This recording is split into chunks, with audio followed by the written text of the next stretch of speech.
প্রিয় দর্শক শ্রোতা বন্ধুরা, আসসালামু আলাইকুম। সকলকে ঈদোত্তর শুভেচ্ছা।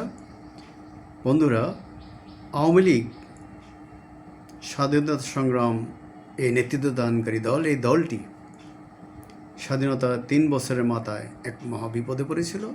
তারা বঙ্গবন্ধুকে হারিয়েছে, সেই পরিবারের 24 জনকে হারিয়েছে এবং ক্ষমতাচ্যুত হয়েছে এক সেনা অভ্যুত্থানের মাধ্যমে। অতঃপর 21 বছর তারা ক্ষমতার বাইরে ছিল, কিন্তু গত বছরের 5 আগস্ট শেখ হাসিনার ফ্যাসিবাদী শাসনের বিরুদ্ধে ছাত্র জনতার অভ্যুত্থানে 15 বছরের ক্ষমতা তারা মাত্র শেষ দিকের কয়েকদিনের আন্দোলনে তছনছ হয়ে যায় এবং আওয়ামী লীগ ক্ষমতাচ্যুত হয়।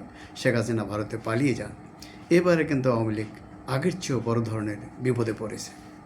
কারণ আমরা জানি যে আওয়ামী লীগের প্রধান শেখ হাসিনা তিনি ভারতে আছেন। তিনি প্রায়ই দেশে ফিরে আসার কথা বলেন, আওয়ামী লীগের পুনরুত্থানের কথা বলেন, কিন্তু বাস্তবে আমরা দেখছি ভিন্ন চিত্র। এই নির্বাচনে কোনো একটা দূরবর্তী সমঝোতার ভিত্তিতে আওয়ামী লীগ তার একাংশ বিএনপিকে ভোট দিয়েছিল বলে খবর রটনা রয়েছে। বাস্তবে কী ঘটেছে আমরা জানি না। তবে আওয়ামী লীগ আশা করেছিল যে গণতান্ত্রিক সরকার ক্ষমতায় আসার পরে তারা ঘুরে দাঁড়াবে, কিন্তু পরিস্থিতি সেরকম নয়। কারণ এবার ঈদটা তাদের মোটেও ভালো কাটেনি। বড় বড় নেতা অনেকে পালিয়ে আসছেন, বেশিরভাগ ভারতে। অনেকে জেলে আছেন, মামলা নিয়ে অনেকে ঘুরে বেড়াচ্ছেন জেল এড়িয়ে, কিন্তু ঘরে এসে ঈদ করতে পারেননি পরিবারের সঙ্গে। এই যে দলীয় প্রধান সহ বড় বড় নেতাদের বড় একটা অংশ ভারতে কাটিয়েছে, তাদের একটা অংশ আমেরিকা, কানাডা, মালয়েশিয়া, মধ্যপ্রাচ্য, ইউরোপের বিভিন্ন দেশে কাটিয়েছে এবং আয়েসে জীবনযাপন করেছে। তারা দলীয় নেতাকর্মীদের মাঝে মাঝে আন্দোলন করার আহ্বান জানায়, কিন্তু তারা আসে না, কিংবা নেতাদের বা দলীয় নেতাকর্মীদের বিপদে তাদের কাউকে পাশে পায় না। ফলে নেতাকর্মীদের মধ্যে প্রচণ্ড রকমের ক্ষোভ রয়েছে। আওয়ামী লীগ কিন্তু তার অতীত অপকর্মের জন্য কখনোই জনগণের কাছে ক্ষমা চায়নি। যেমন জামাত ইসলাম 71 সালে স্বাধীনতার বিরোধিতা করে আজও পর্যন্ত অনেক কথাই বলে, কিন্তু তারা প্রকাশ্যে দুঃখ বা ক্ষমা প্রকাশ করেনি। আওয়ামী লীগের অবস্থা একই, বারবার জনগণের সাথে প্রতারণা করে মানুষকে কষ্ট দিয়ে তারা সেটার জন্য দুঃখ বা ক্ষমা প্রার্থনা করেনি। আওয়ামী লীগ এবারও করেনি। আমরা দেখতে পাচ্ছি বড় বড় নেতাদের বিদেশে আয়েসি জীবন এবং এই যে দেশে থাকা, পালিয়ে থাকা, মামলা নিয়ে ঘুরে বেড়ানো, জেলে থাকে, এদের খোঁজখবর না দেওয়ার কারণে তৃণমূল পর্যায়ে কিন্তু যথেষ্ট ক্ষোভ আছে আওয়ামী লীগের বড় বড় নেতাদের বিরুদ্ধে। দলীয় কর্মীরা মাঠে নামলেই হামলার শিকার হয়। দলে ভবিষ্যৎ নিয়ে চিন্তিত নেতাকর্মীরা, তাদের মধ্যে এক রাস হতাশা।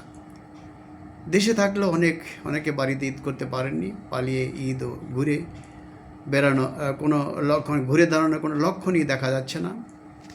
তারা কেউ কেউ বলছেন যে আমরা বিএনপিকে ভোট দিয়েছি, কিন্তু বিএনপির তৃণমূলে কোথাও কোথাও আওয়ামী লীগকে ছাড় দেওয়ার কথা শোনা গেলেও কেন্দ্রীয় পর্যায়ে কিন্তু তেমন কিছু শোনা যাচ্ছে না। বরং সম্প্রতি দলের মহাসচিব মির্জা ফখরুল ইসলাম আলমগীর বলেছেন যে আওয়ামী লীগকে ছাড় দেওয়া যাবে না, ছাড় দেওয়ার কোনো সুযোগ নেই।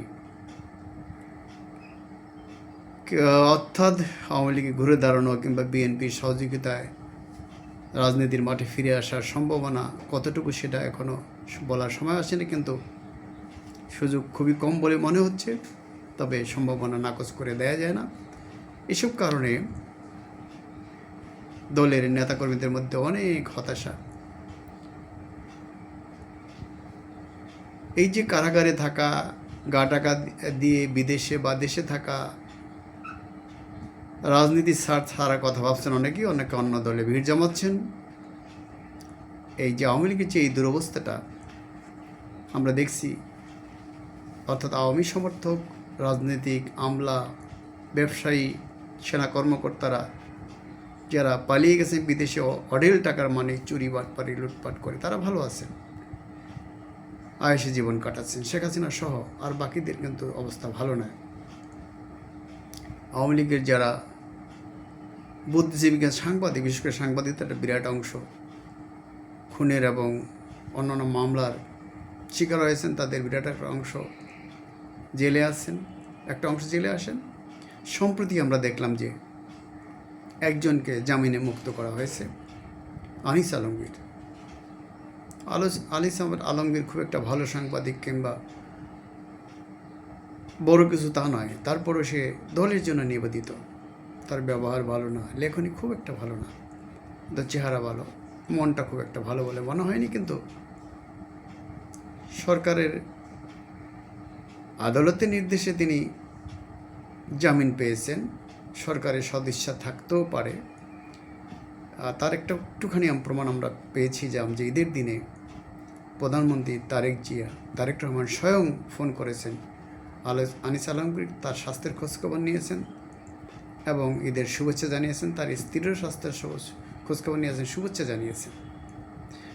আনিস আলমগীর এতে খুশি। তিনি শুধু আনিস আলমগীর নয়, প্রবীণ সাংবাদিক শফিক রহমানের কেউ ফোন করেছেন, তার স্বাস্থ্যের খোঁজখবর নিয়েছেন, শুভেচ্ছা জানিয়েছেন, ঈদ শুভেচ্ছা। ও আরেকজন সাংবাদিক নিউ নেশনের এডিটর মোকাররম হোসেনকেও তিনি ফোন করে স্বাস্থ্যের খোঁজখবর নিয়েছেন এবং ঈদের শুভেচ্ছা জানিয়েছেন। যে কথা বলছিলাম যে আওয়ামী লীগ ঘুরে দাঁড়ানোর কোনো সম্ভাবনাই আমরা দেখতে পাচ্ছি না,